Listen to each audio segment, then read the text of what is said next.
Assalamualaikum warahmatullahi wabarakatuh. Baiklah, di sini saya akan menjelaskan tentang ragam bahasa dalam penulisan tafsir di Indonesia. Dalam sejarah yang panjang, penulisan tafsir Al-Quran di Nusantara telah memanfaatkan berbagai jenis bahasa dan aksara yang hidup dan secara umum dipakai oleh penduduk Nusantara. Pemakaian bahasa dan aksara lokal dalam penulisan tafsir Al-Quran ini seiring dengan kebutuhan dari konteks sosial budaya masyarakat ketika itu, sehingga tidak berjalan secara linear dan menjalani situasi pasang surut.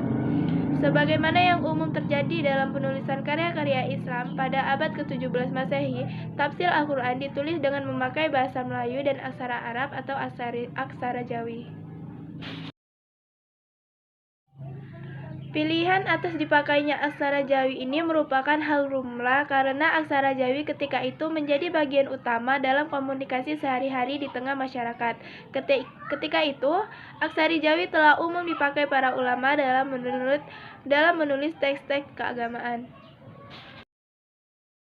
Selanjutnya, pada abad-abad selanjutnya, selain aksara Jawi, bahasa Arab juga dipakai dalam penulisan tafsir Al-Quran di Nusantara. Hal ini dapat dilihat pada tafsir Al-Asrar. 8 model penafsiran menonjolkan makna spesifik yang terkandung dalam ayat Al-Quran.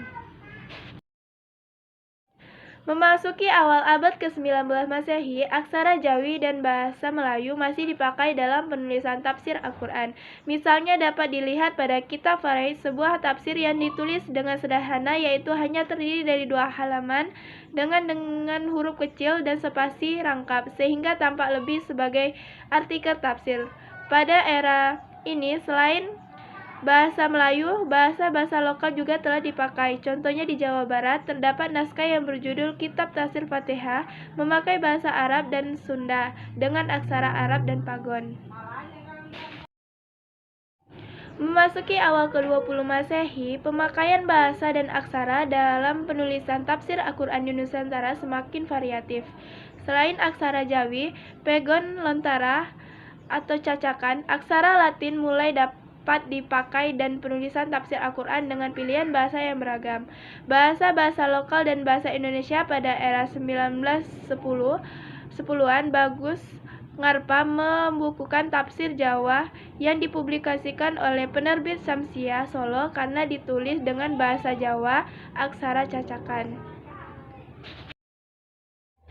Pada pertengahan tahun 1920-an, secara umum, aksara Jawi masih dipakai dalam penulisan tafsir Al-Quran. Hal ini bisa dilihat misalnya tafsir surah Al-Kahfi dengan bahasa Melayu karya Abdul Wahid dari Muhammad bin Muhammad Siddiq diterbitkan di Makassar. Memasuki era 1930-an, di samping bahasa dan aksara lokal, bahasa Indonesia dan aksara lokal mulai fasih dipakai dalam penulisan tafsir Al-Quran.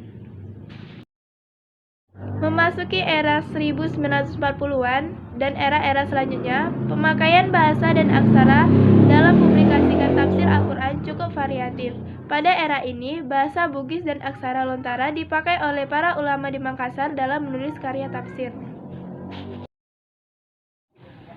Selain aksara lontara dan bahasa Bugis yang dipakai oleh para ulama di Makassar pada era tahun 1950-an dan 1960-an di Rembang, Kiai Bisri Mustafa menulis tafsir dengan memakai bahasa aksara pegon. Selain bahasa Jawa, Sunda, dan Bugis, ada 2 bahasa lokal yang juga dipakai dalam penulisan tafsir Al-Quran di Indonesia, meskipun frekuensi penggunaannya tidak sebanyak bahasa Jawa atau Sunda, yaitu bahasa Aceh dan Madura. Di atas bahasa-bahasa lokal tersebut, secara umum bahasa Indonesia menjadi pilihan dalam penulisan tafsir Al-Quran di Indonesia. Pilihan ini terkait basis pembaca yang lebih luas karena bahasa Indonesia telah dipilih sebagai bahasa pemersatu bangsa, sehingga karya tafsir lebih mudah diakses oleh masyarakat Muslim Indonesia yang beragam latar belakang etnisnya. Adapun tafsir-tafsir Indonesia ditulis dengan memakai bahasa Indonesia, misalnya tafsir Al-Azhar karya Hamka, tafsir Al-Nur dan Al-Bayan, tafsir Al-Misbah karya Quraisy Shihab. Sekian yang dapat saya sampaikan. Saya akhiri, wabillahi taufiq wal hidayah. Wassalamualaikum warahmatullahi wabarakatuh.